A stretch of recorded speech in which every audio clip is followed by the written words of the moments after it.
Welcome to our next Joule educational video.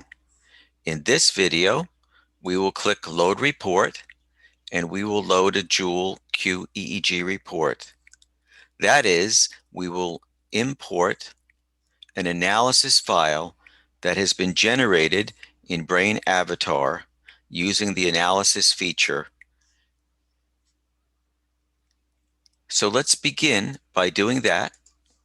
Load Joule report, and you'll see that Joule opens up the Studies folder in BrainAvatar, and we're going to open up a study called KHQEEG. And you can see that what is shown is an analysis eyes closed file. We're going to open it. Once opened, we're going to click eyes closed because it was an eyes closed file, adult, and we'll put in the client's name, KH, and then we'll create a surface report.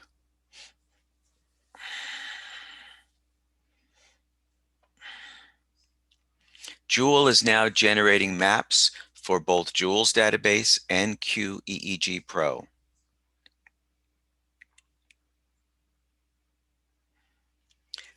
First, notice Joule's dampen the SEMG feature.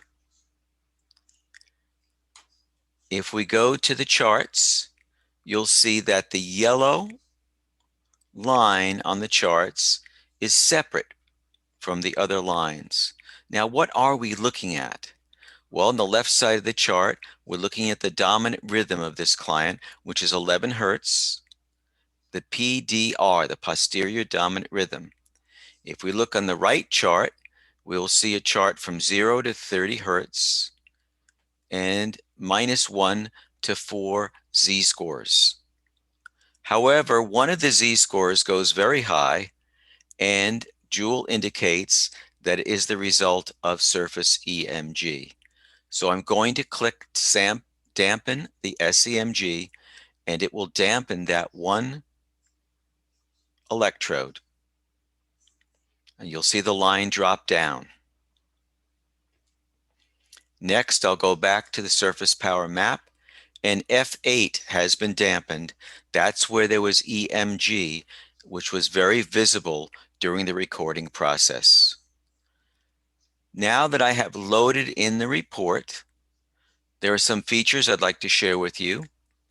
Joule provides with you a comodulation review, a ratio review, and an asymmetry review. Notice the ratio heads are all blue. The alpha to beta ratio is very low. The statement in Joule is ratio heads that are negative or blue in color suggest elevated beta, which is an EEG marker for anxiety, worry, or insomnia. We also can notice the asymmetry, that there's a mild asymmetry, that right hemisphere beta is higher than left hemisphere beta, and right hemisphere delta at O2 is higher than left hemisphere delta at O1. Going back to our surface power, this client has post-traumatic stress disorder. And so I'm going to go to anxiety. I'm going to click on it on the right side of the screen. Note the right side of the screen, and I'm going to select post-traumatic stress disorder. This populates the power training head with the most likely sites. And if we were using a 3-filter design, this is what we would inhibit, this is what we would reward, and this is what we would inhibit. Now, this is interesting. So what are the hottest sites? That's the hottest 6 sites, the hottest 4 sites, and the hottest 2 sites. How does that compare with QEEG Pro? Notice I chose PTSD as a symptom in the Joule area, but if I go to QEEG Pro, PTSD is still selected. Notice 16 locations reflect PTSD with QEEG Pro's database. I'm going to lower the number of sites down to 2. So QEEG Pro indicates that F7 and F8 have the highest z-scores in low beta, whereas Joule indicates that it is C3 and T4. So the two databases do not agree. Let's go back to 4 sites. Now, what we're interested now in is how can we generate a report for this client? So I'm going to click on Report. And if we notice the top of the report, it says, this is the name of my clinic. This is my client, KH. This is the symptom, PTSD. And this is an adult client. You're saying, well, I'd like to edit the client's name. So I'm just going to edit it. I'm going to turn it into capitals. This is just like a word processor. The beginning of the report explains what QEEG recordings are and neurofeedback. There's a brief explanation of the brain, lobe by lobe.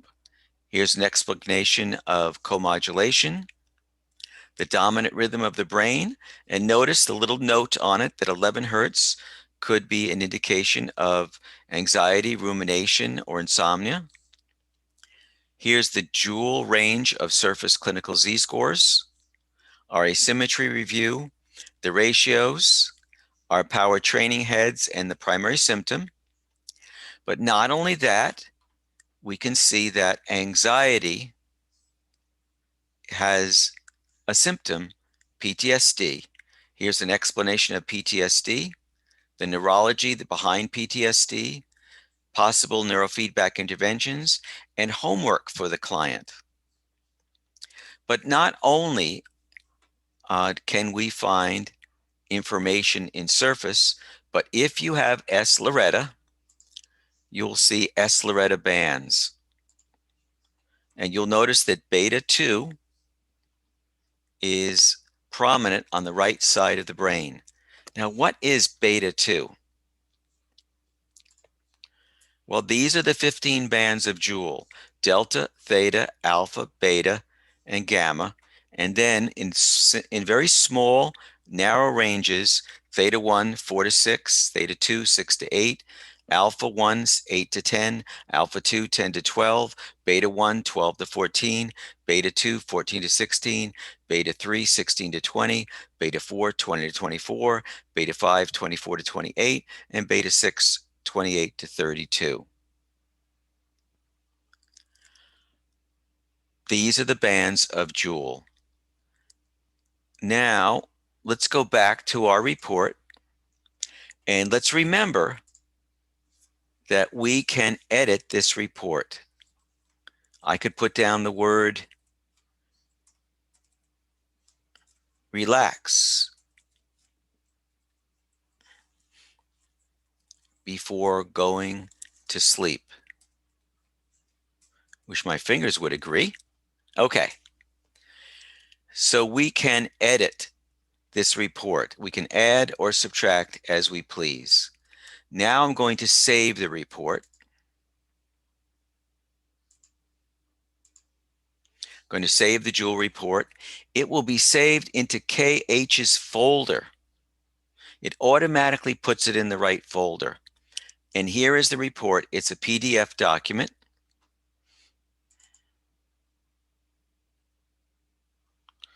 And it has the client's name, their eyes condition, the symptom we chose. Everything we saw in that report is in a PDF file, including the symptom. But look, we also have the S. Loretta report as well as QEEG Pro's database review. We can email this report or print it out and hand it to our client. So that's the process of loading in an analysis file, number 1, selecting a symptom, number 2, editing a report, and then saving the report. Thank you for joining me during this video.